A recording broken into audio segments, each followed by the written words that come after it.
Hello, welcome back to week 2 of our podcast. Joined again by Cody, of course. Yes, hello. How are you doing?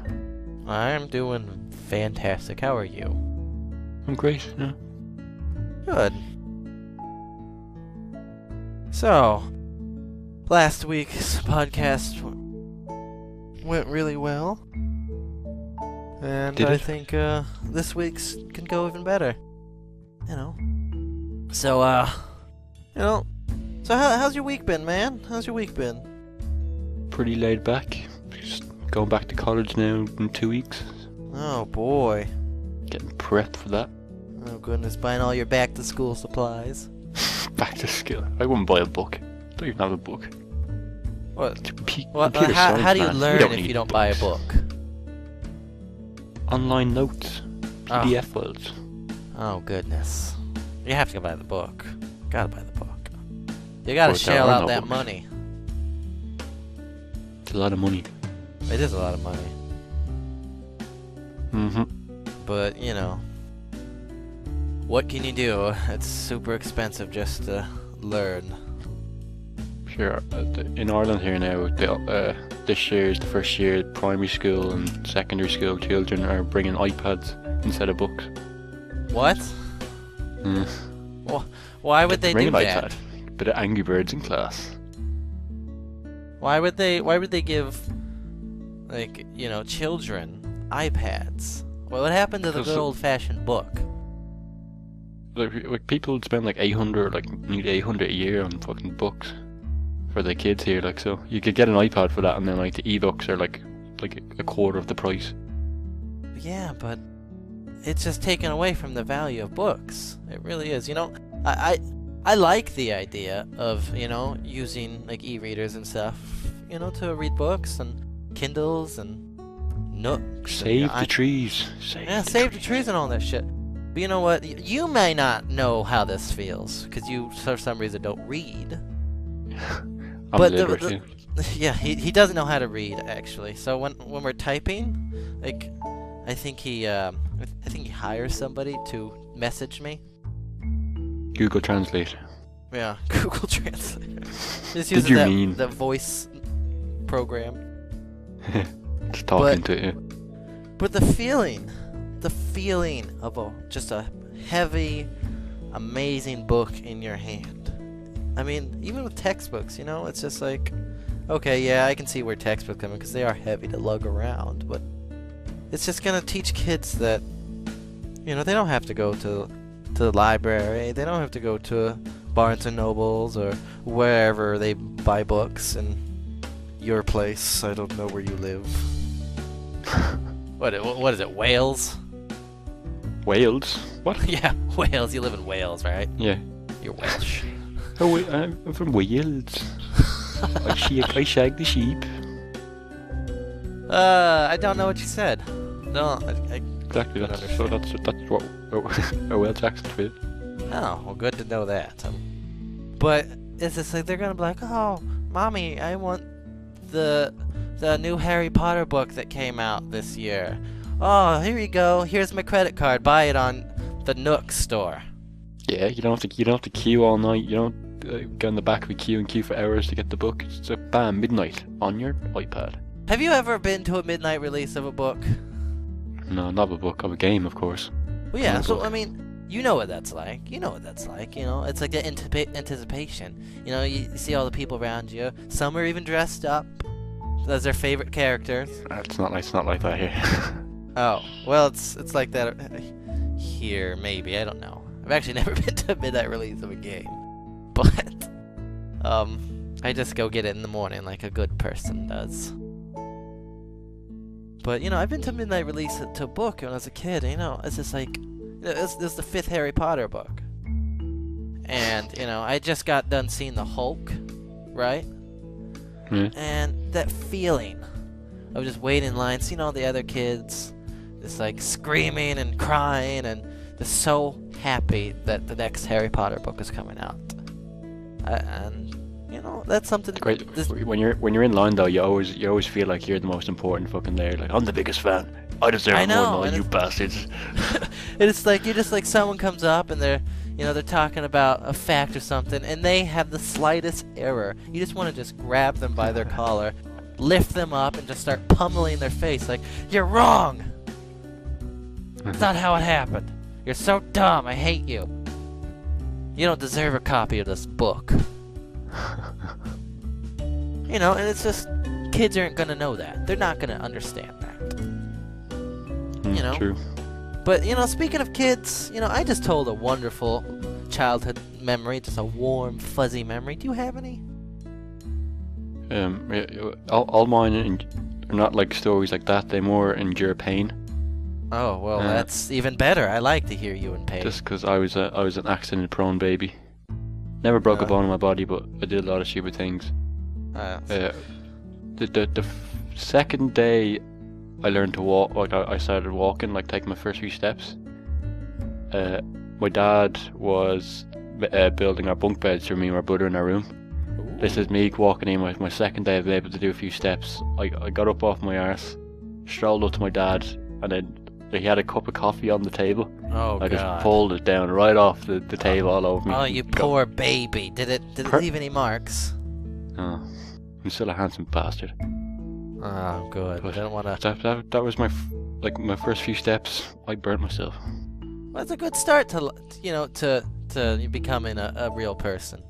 I mean, you know, and then when I was about 2, we used to live in this bungalow, and we have. But back in the old day, remember, like when we bunk beds, you used to be able to like attach and detach the ladder. Oh yeah. Top bunk. I had one of them, so I took it off the fucking bed. I was a strong bastard. Lifted it up to the window, climbed up on the windowsill, which is obviously, for a bungalow, it's pretty small. Like it's up to like the average person's waist. There's me sitting on outside the window, just chilling there, looking out the window on the outside of it, and then my brother's friend comes in and he just started laughing at me. So he closes the window and takes the ladder away from me. Oh, what a So dick. I'm stuck on the windowsill, jumping around trying to get back in, and then I decided the only way down is to hop down. Oh, So that's a dumb idea. I made the leap of faith and face planted right onto the concrete. Oh, God. I had to get stitches, like I don't know how many fucking stitches I had to get, but I had to get so many in my head. Oh, man. My mother took me down, spent whatever, like 6 hours in A&E, eventually got all the stitches, and then the minute I came home, my mother like put me down, whatever, and then she came back like 10 minutes later, and I'd ripped all the stitches off me. Oh, man. I have to go back there to the See, hospital again. not even I pulled my own stitches out. I knew better. I was a bad child. God, I can. If I was your parents, oof. If I was both of your parents, that'd be weird. I am the same person, but I'm both. I'm pretty sure I'm just starting to think of all these stories now. I actually think I was bullied now as a child by my family. My brother made me, when I was 3, I downed nearly a full bottle of vinegar. Whoa! If we're gonna go this route, if we're gonna go with traumatic childhood experiences, you're gonna pay me. You gotta pay me for this shit. I pay you? Yeah. Yes. Psychiatric help isn't cheap, man. No, we were bonding here. Bonding. What? Are you? Everything fine? You okay? I'm good, Did man. you spill I'm not coffee on yourself again? That's the way I'm gonna hurt myself in life. I'm just gonna turn a cup upside down on me. So, well, I've shared my traumatic experiences. So, you got any more you'd like to share? Oh, I have a few. You actually reminded me of one that's similar to yours, but not really, because I didn't really jump. You know, I tripped.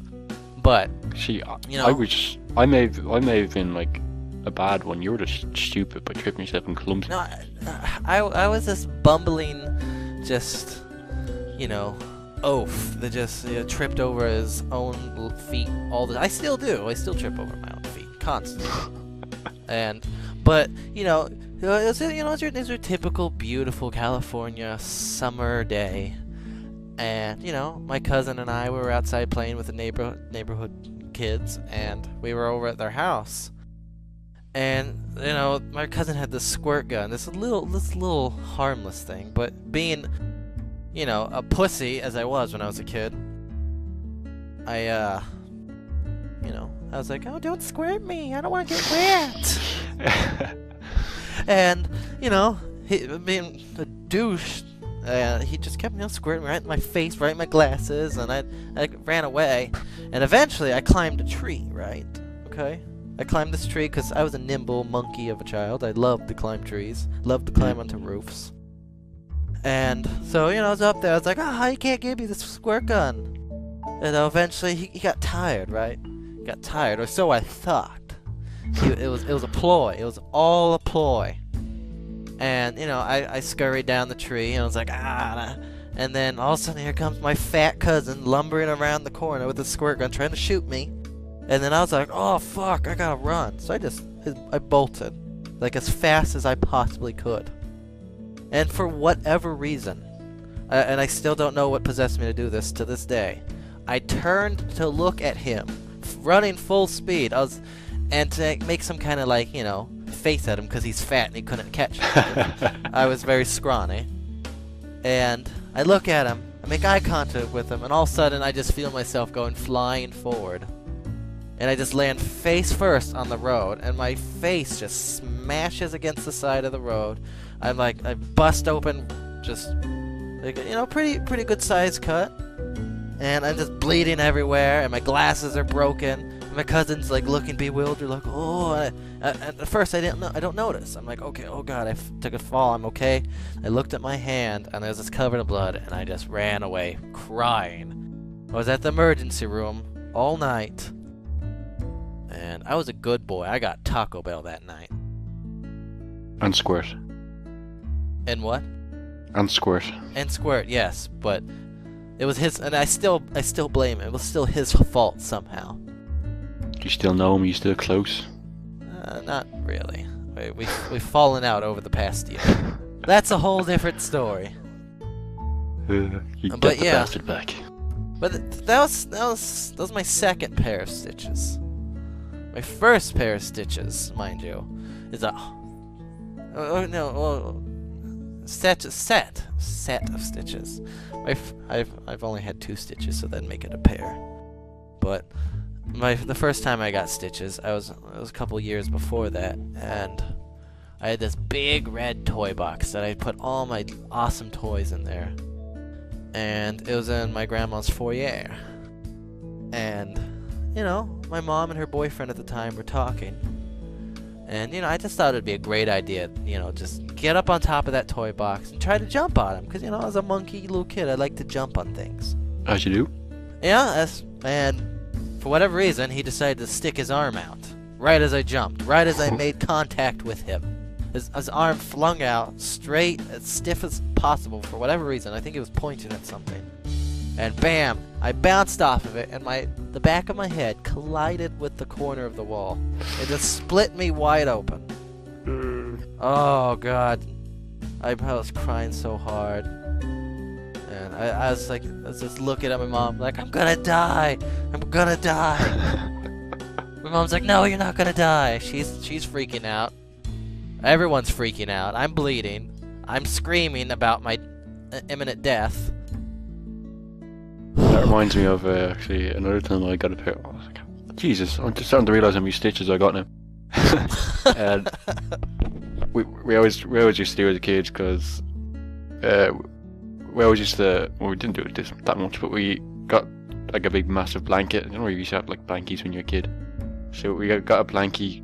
We'd 2 of us sitting in the blankie, and then we'd wrap it around the 2 people in it, and then you'd start dragging the 2 people around the floor everywhere, just fucking flying around everywhere, dragging them.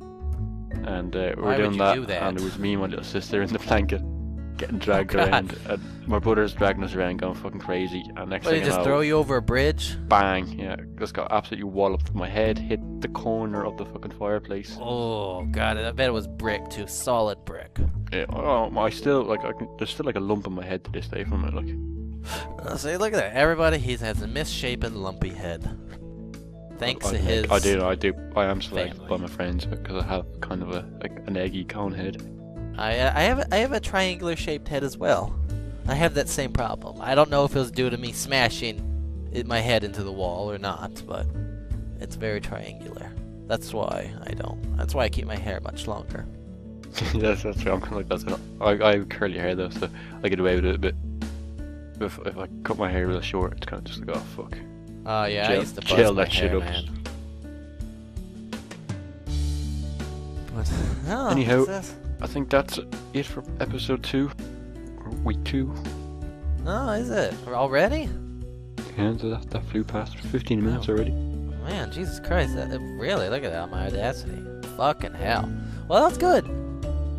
Man, I got more stories too. I didn't even get to tell you my number 1 story, so that'll have to be part 2. You can give me that next week.